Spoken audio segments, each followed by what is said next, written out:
nasceu o Garotos Podres? Então, Garotos Podres, uma banda que surgiu no final de 1982, né? Ainda era o finzinho da ditadura militar no Brasil, né?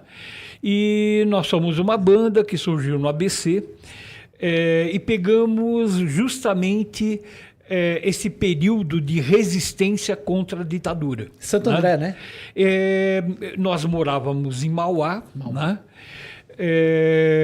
E eu estudava em São Bernardo e eu era daqueles moleques que matava aula para ir ver a greve.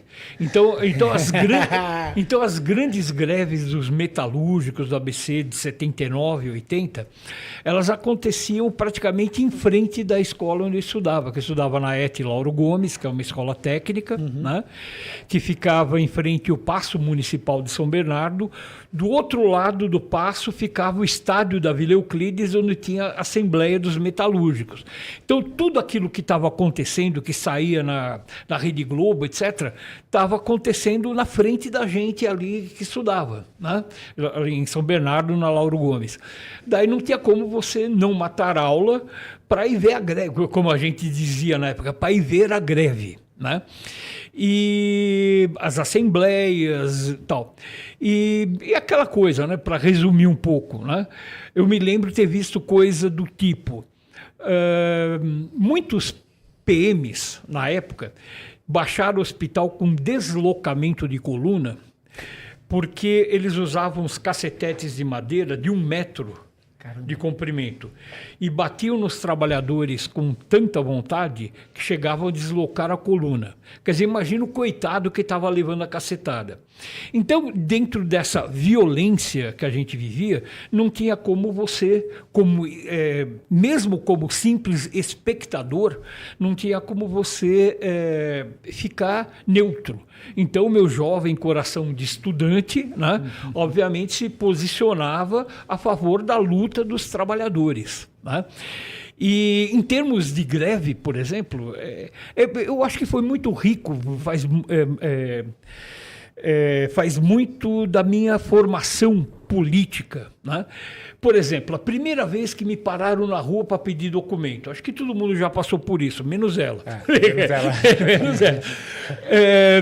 Para a Babi eles pedem outra coisa, pede informação. Aonde fica a rua tal, né, Babi? E a primeira vez foi em 77, durante a greve dos estudantes de 77. Então, era uma greve de estudante universitário. Na época eu não era universitário, obviamente, porque eu só tinha 14 anos, só que eu estava andando perto da Estação da Luz, no centro de São Paulo, com um caderno debaixo do braço. E, portanto, eu fui reconhecido como um perigosíssimo estudante. Um elemento totalmente... Simplesmente chegou 3 sargentos da aeronáutica, cara, para me revistar, e quando pegaram minha carteirinha escolar, viram que eu tinha só 14 anos, os caras ficaram até meio constrangidos, porque na cabeça deles, um moleque de 14 e um de 17, que às vezes já pode estar na universidade, é a mesma coisa, né?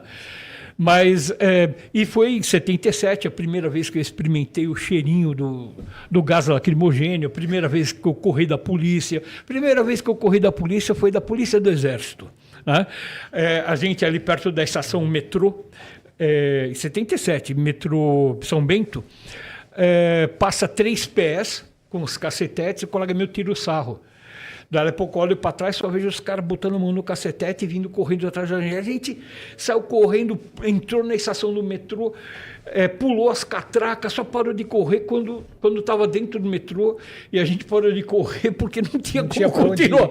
Vou continuar correndo. Mas assim, de qualquer forma, a gente era muito moleque, né? Mas a gente já entendia que a gente vivia numa sociedade extremamente autoritária, né? E a gente, de uma certa forma, se propunha a se opor a isso.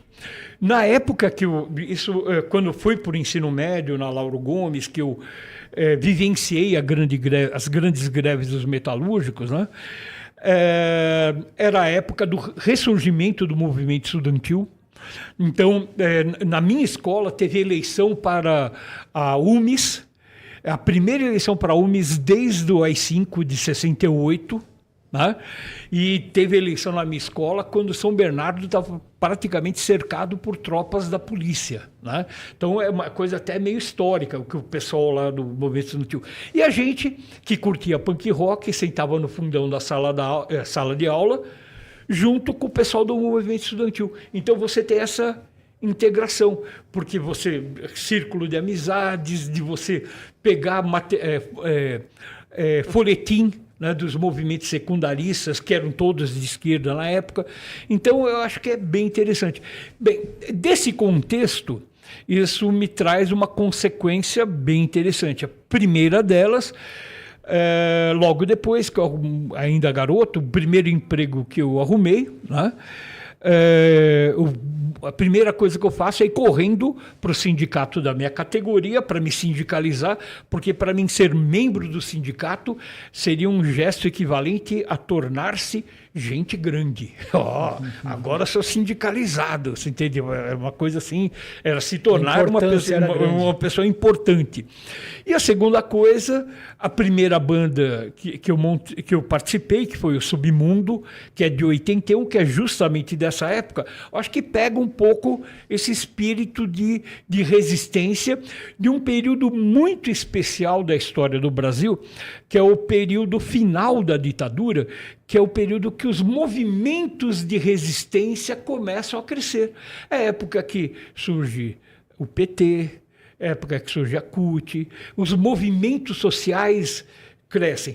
É a época que começa a surgir o chamado rock nacional.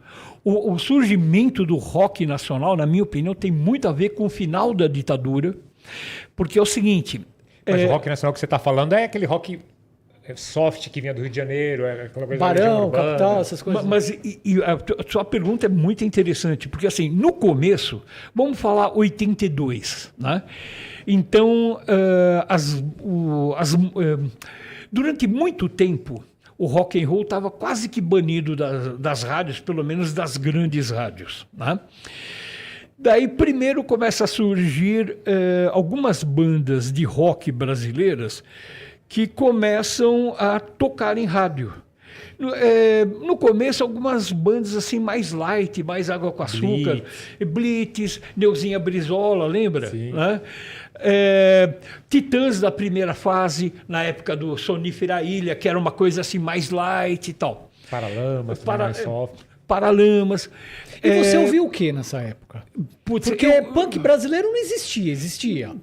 Tinha as primeiras bandas, né? Então, Inocentes, Porão, Olho Seco, Cólera. Mas bandas, antes de 79, por aí, essas bandas. Tá. Né? Eu não sabia que era tão velho assim. Então a gente já ouvia algumas bandas brasileiras e a gente ouvia as bandas de fora. Aqui no Brasil é muito interessante que o punk rock ele é introduzido no Brasil a partir de duas fontes principais, pelo menos aqui em São Paulo. Primeiro lugar, uma loja nas grandes galerias, que é a loja do Fabião, que chamava Punk Rock, que ele trazia LPs importados. Né? E LP era caro pra caramba na época, importado mais ainda, mas o que ele fazia? Ele gravava fita cassete. Então, você já era pirataria pura. Ele pirateava os próprios discos que vendia na loja dele. Esperto, né, Babi? Ou seja, ele já comprava, antes de vender, ele já fazia umas cópias para ganhar muito mais. Mas a gente era moleque, não tinha dinheiro para nada, comprava as fitinhas cassete. Né? E então, em primeiro lugar, o punk rock ele se difunde em São Paulo, em primeiro lugar, por causa do Fabião, do Olho Seco. Né? E um segundo fonte, né, de divulgação do punk rock aqui no Brasil e em São Paulo é um programa de rádio de um grande radialista, infelizmente já falecido, que é o Kid Vinil. Grande Kid. Vocês não imaginam a importância desse programa, que era na antiga Rádio Excelsior, que é Rede Globo. Máquina do som. Né? E o Kid Vinil, ele trazia as novidades da Europa e tal, mas o programa do cara era tão importante que o programa mudou de dia, da semana. Teve época que era no sábado, teve época que era dia de semana e tal. Pra vocês terem uma ideia, tinha um colega meu que ele estudava à noite numa escola estadual. No dia que tinha... Ele tinha aula no dia que tinha o programa do Kid Vinil. Então ele pulava o muro da escola para ir para casa, para ouvir o programa do Kid Vinil e gravar o programa naquelas fitinhas cassete, né? BASF, que era preta com papelzinho 60 ou 90 cor de abóbora. 60 ou 90. Né? Então, aquilo lá era muito importante. Todo mundo tinha pelo menos alguma fitinha com um programa do Kid Vinil. Então, muita banda europeia, inclusive, passou a ser conhecida pelo programa do Kid Vinil. Mas, voltando à questão que você colocou, então começa esse rockzinho mais água com açúcar, né? Só que em 85 termina a ditadura. Né? Terminou a ditadura, começa aquilo que nós chamamos de Nova República. E o novo governo no poder, que na época era o Sarney, né? Ele o tempo todo queria demonstrar que a ditadura havia acabado. Né? Para a gente ter uma ideia, eu lembro nessa época, antes de eu estudar na USP, eu passei pela FATEC. E a gente fazia manifestação de greve estudantil na Avenida Tiradentes, em frente ao quartel da Rota, do lado dos 3 batalhões da Polícia de Choque, do Regimento da Cavalaria e do Comando Geral da PM. A gente parava, cara, Avenida Tiradentes, e ninguém batia na gente. Porque na época o governador era Montoro e pegava mal bater em estudante, porque a ditadura... Tinha que mostrar que a ditadura havia acabado. Em termos musicais, isso se reflete como uma maior abertura para o rock and roll nacional. É a época, por exemplo, que tinha uma rádio em Santo André, que era 97, depois logo depois a 89, antiga PUL FM, aqui em São Paulo, né? Que começa a tocar um rock and roll cada vez mais radicalizado. Por exemplo, uma banda que eu acho que na época era muito boa, né? Hoje teve uma trajetória que eu não gosto muito, mas o Traje a Rigor, você pega o primeiro álbum deles, é genial, muito bom. Todas as faixas tocaram em rádio, todas elas. Independente dos atuais posicionamentos políticos da banda, não é por isso que a gente vai desprezar o primeiro álbum deles, que é fantástico, é muito bom, né? Camisa de Vênus começou a tocar pra caramba, não só nas rádios de rock, mas em todas as rádios.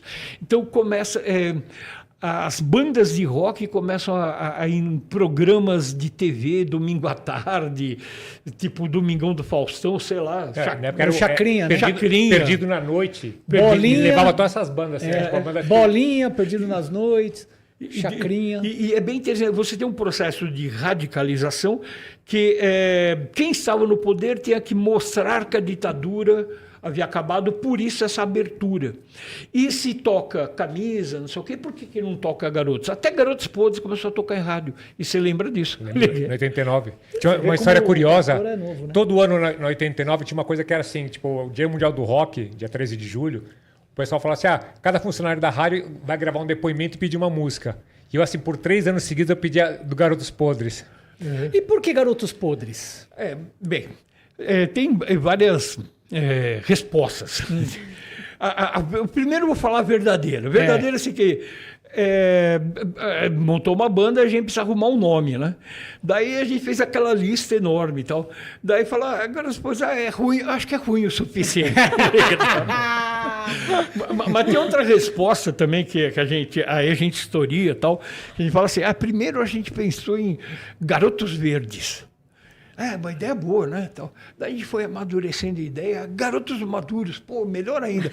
Depois a gente amadureceu demais a ideia, ficou Garotos Podres.